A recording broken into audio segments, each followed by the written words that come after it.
One of the concepts I have yet to share or express to y'all is the one of feeling like a scapegoat. And this is one of the things that I very often find is paired with people who have gone through the worst emotional neglect in their families or the most significant emotional neglect, right? And it's often expressed as feeling like an outcast among their own siblings, among their own families. And these people usually tell me that they felt like their whole lives have been a competition with their own siblings, with their own brothers and sisters.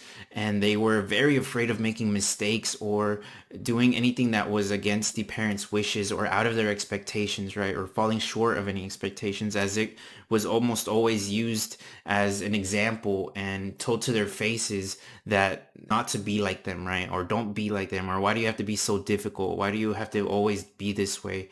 Or why do you always have to have an attitude? Like, those are kinds of phrases they tell me that they constantly heard.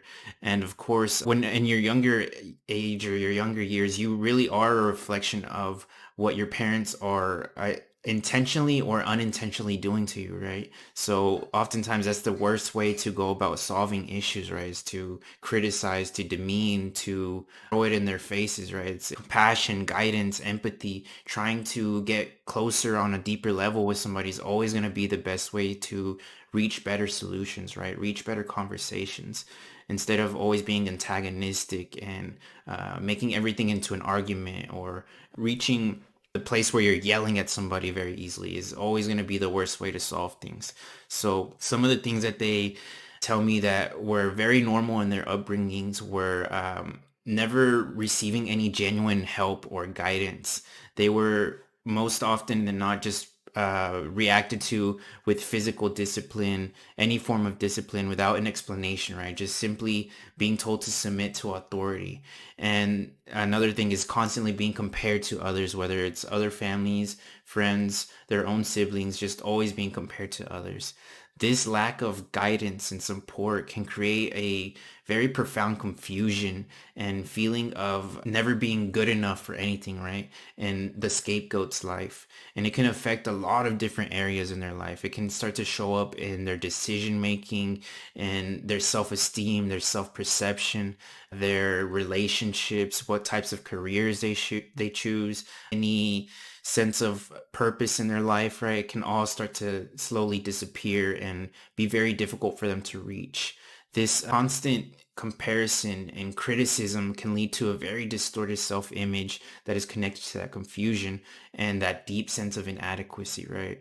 It's not some of the, I've heard everything, right, from people, but some of the most severe things that I hear is living through a time in their life where they had very intense suicidal thoughts or constant suicidal thoughts, and even to less minimal things where they just can't make a decision for themselves and they just put everything off to the end. They procrastinate and usually ends up ruining other parts of their life, right? Through not being able to make decisions.